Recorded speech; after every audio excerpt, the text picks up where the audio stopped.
A Podemos le viene muy bien el gran descontento de la población española con los partidos políticos tradicionales, que viene de todos los casos de corrupción. Nos creemos que esto va a ser una solución. Nos creemos que Podemos son toda la gente del 15M.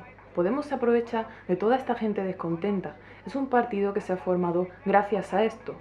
Y ahora, tras cada reivindicación y recopilación de firmas, te ves la marca del logo Podemos. No caigamos en trampas tontas. ¿Por qué Pablo Iglesias le tenía tanto aprecio a Hugo Chávez?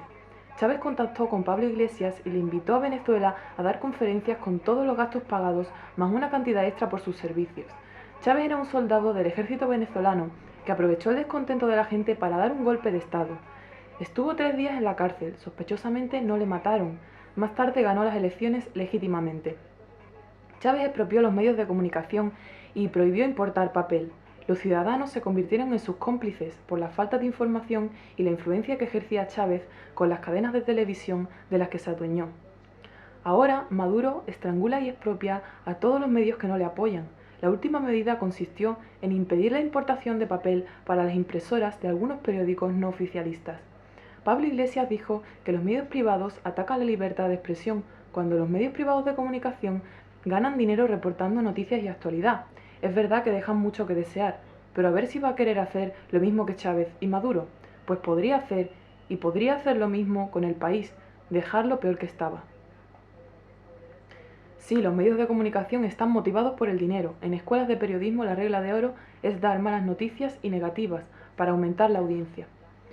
Chávez se refugió en la bandera de Simón Bolívar y él mismo se autoproclamó nuevo libertador de toda América Latina.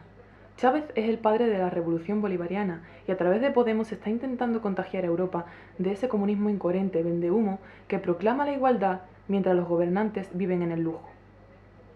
Porque los que están en el poder siempre van a topar con la presión de los lobbies. En este caso, Podemos viene prefabricado.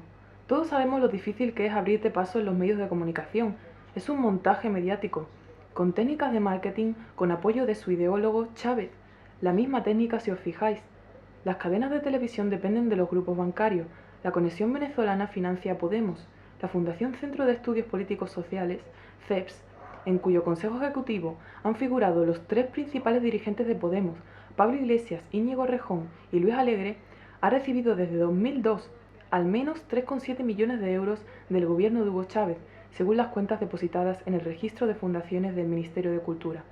En algunos ejercicios, los pagos del gobierno venezolano, retribuciones por convenios de asesoramiento político, superaron el 80% de los ingresos de esta fundación sin ánimo de lucro, nacida en 2002 para promover la redistribución de la riqueza.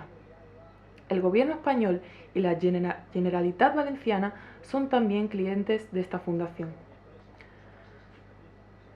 La más grande financiación se la han dado a las cadenas de televisión para lanzar su mensaje, para vendernos que tenemos que unirnos con el PP-PSOE o creernos que este personaje realmente representa al pueblo, a la juventud.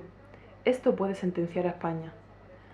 Todos recordamos la información sobre miembros de ETA viviendo en Venezuela tranquilamente después de haber matado en España cientos de personas con todos los gastos pagados por el gobierno chavista, y estos etarras entrenando a miembros de la FARC en cuarteles venezolanos para realizar atentados en Colombia. Cuando se hizo público, Chávez tuvo que cerrar estos campos de entrenamiento. Estos grupos se financian en gran parte a través de la droga. Monedero, el cofundador de Podemos, justificó los atentados de ETA diciendo que las bombas y los tiros en la nuca que perpetró ETA hay que entenderlo como personas que expresan así su desesperación. Tanto Pablo como Monedero tienen un vídeo cantando y bailando con el Tuerca, autor de varias canciones apoyando a ETA. Ahí vemos claramente que la crisis es un montaje y que están manipulando las emociones de las personas y utilizando la desesperación que les ha provocado precisamente este mismo poder tras el gobierno y que se aprovechan de la falta de conocimiento del que precisaríamos para dilucidar todo lo que se nos viene encima. Para convencer al pueblo diciéndole lo que quiero oír, Podemos es capaz de comprometerse a hacer un referéndum de la deuda, cuando la solución no consiste en no pagar la deuda, consiste en recibir dinero del Banco Central Europeo, el dinero del que carecemos a causa de esta deuda ilegítima, para crear empleo y avanzar, y consiste en castigar y hacer pagar a los políticos corruptos devolviendo el dinero que han robado, para los ciudadanos podernos organizar y cooperar en un proyecto participativo que impulse la economía, que contribuya a crear un mercado libre del pueblo para el pueblo, y no para las multinacionales. El secreto bancario en los paraísos fiscales tampoco ayuda mucho. Angela Merkel era un agente de los servicios secretos de inteligencia de la Alemania Oriental. Esa es la persona que está tomando las decisiones de austeridad que está llevando a la grave crisis europea. Todo esto es un juego muy sucio. Al Banco Central al fin le ha dado la gana de inyectar dinero a través de bonos en los bancos para cubrir la excesiva deuda. Pero si ese dinero no lo invertimos a través de un proyecto participativo que impulse la economía, se creará más deuda. Ahora Podemos dice que quiere cambiar la Constitución, salir del euro. No solo no tiene sentido, quebraría el Estado, no habría fondos para pagar, España dejaría de tener acceso a los mercados internacionales de financiación, fuga de capitales y las empresas extranjeras también huirán de España, corralito como en Argentina, carecería de sentido invertir en España para los propios españoles, pondrían impuestos especiales a los bancos dejándoles sin financiación para pymes. Pablo Iglesias dijo que controlaría el precio de productos básicos, cuando esto es una ocurrencia miserable. Hay que enfocarse en ideas constructivas, en enriquecer la economía con proyectos participativos, no en hacerles ahorrar a los pobres unos céntimos en el precio del papel higiénico. Eso es populismo, es la prostitución en la democracia. Todo esto es reírte de la forma más ruin y miserable de la ignorancia de la gente. Ningún partido de los que conocemos van a mirar por lo que realmente importa para liberar de las garras del control y el monopolio a las masas, para ayudarnos a crear un libre mercado para el pueblo. La elección permite a los ricos comprar el poder, como se compra un coche. No hablo de un rico cualquiera, hablo de los ultra ricos, hablo de la hiperclase, de gente extremadamente rica como la que sale en Forbes, la lista de los dueños del mundo. Ricos capaces de corromper a presidentes a través de la campaña electoral y de la adquisición de los medios de comunicación, hasta fabricar la opinión pública. La elección permite a los ricos, al poder económico, comprar el poder político, concentrar, acaparar los dos tipos de poder. El hecho que Goldman Sachs, por ejemplo, defienda la elección significa que no le tiene mucho que temer. Efectivamente, Goldman Sachs financia integralmente o casi la elección del presidente, quien sirve luego sus intereses. El hecho que George Soros esté detrás de Syriza y Podemos tampoco nos sorprende. Él es uno de los mayores accionistas de Monsanto. América Latina entró en un bucle de miseria, mafias, guerrillas, droga, cuando introdujeron el sistema agroindustrial que conocemos hoy en día, el de la mal llamada Revolución Verde, después de firmar el Tratado de Libre Comercio entre Estados Unidos, la primera potencia mundial, y México. No había nada de libre en el comercio que permitió el Tratado de Libre Comercio de América del Norte. Su objetivo no era producir alimentos para alimentar a las personas, sino lograr el máximo beneficio. ¿Para quién? Para las multinacionales. Lo negociaron los gobiernos, también para ellos y las multinacionales. Estaban ausentes de la mesa de negociaciones millones de pequeños campesinos y de trabajadores, a cuyos representantes nunca se consultó a pesar de que el tratado iba a afectar a millones de personas. Estados Unidos fomentó la superproducción para poder inundar México, lo que provocó un desmoronamiento del precio del 66% del mercado local. Esto es, practicó el dumping, que por cierto es ilegal, para beneficiar a las multinacionales estadounidenses como Cargill o Monsanto, pero también a las mexicanas como Maseca o Agroinsa.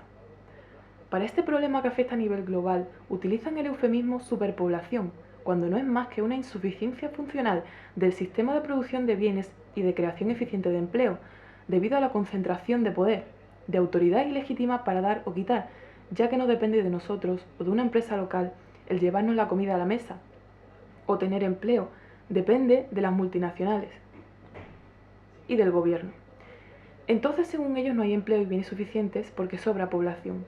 Reagan, una marioneta más del poder tras el gobierno, es el promotor de la crisis que hoy estamos viviendo.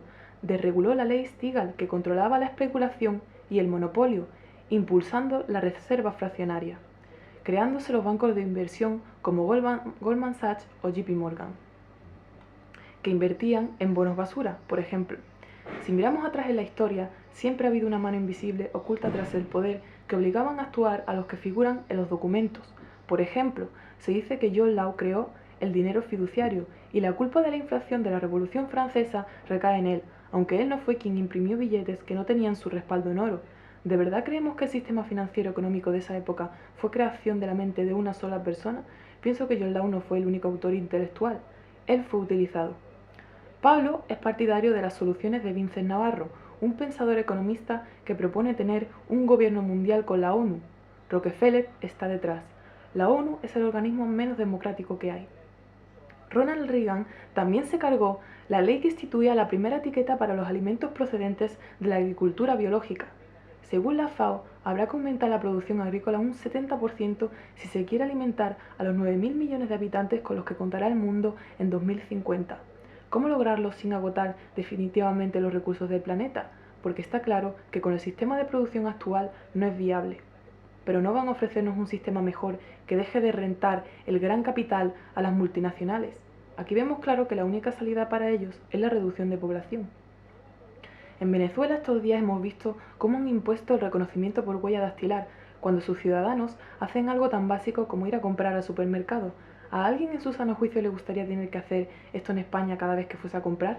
Pues este es el espejo en el que se mira Pablo Iglesias y Podemos. El Estado venezolano fija unos precios para determinados productos y estos no pueden cambiar según la ley de oferta y demanda. ¿Cómo va a ser justo? ¿Cómo va a ser justo que los ciudadanos cobren el dinero que decide el gobierno por igual? En Venezuela no hay fijación real de precios, lo determina el gobierno a su antojo, incluso los de máxima necesidad. Eso es atentar al libre mercado. No hay competencia, por tanto crece la pobreza y se eliminan los incentivos para invertir, ya que si los precios los fija el gobierno, no existe una asignación eficiente de los recursos. Otra característica de estos gobiernos populistas es expropiar compañías extranjeras, como forma según ellos de devolver al pueblo la soberanía sobre empresas y recursos estratégicos al país. Esta inseguridad jurídica expulsa la inversión extranjera, incluso la propia inversión privada en el país. No hay seguridad jurídica ni incentivos para los agentes económicos a la hora de invertir. Entonces no se crean pymes ni se crea empleo. Al contrario, se destruye y hay una fuga de capitales del país, tanto de los nacionales como de las inversiones extranjeras, que se dejan de producir. Todo lo que pertenece a alguien se lo queda el gobierno. La expropiación es otra de las cosas que caracteriza el gobierno de Venezuela, que a Pablo le da tanta envidia. Todos recordamos esos vídeos de Chávez paseando por Caracas con el ministro de turno diciendo: ese edificio y ese me lo expropian. El congreso celebrado el pasado fin de semana en Vistalegre nos ha dejado ver las verdaderas intenciones de Pablo Iglesias. Quería hacerse con el poder en todos los órganos decisorios de su partido y aplastar la corriente que no sea la suya. Ahora ya es líder y secretario general del partido y se van a presentar como candidato a las elecciones que se celebrarán en el 2015. Todos recordamos su discurso con lo del macho alfa. Es de chiste. Como vemos, el partido Podemos no se salva de la financiación de los lobbies. Jordi Évole entrevistó estos días a Pablo Iglesias en Ecuador. Dijo que si le entrevistaba en Venezuela podía tener problemas. En esa entrevista le pregunta si ha despertado el interés de algún prócer o político de renombre. Notamos cómo se pone nervioso mientras continúa intentando persuadir disimuladamente de la veracidad de sus palabras. Lo que sí dijo es que Leticia le llamó para conocerle. Utilicemos Internet para intercambiar opiniones y denunciar el populismo.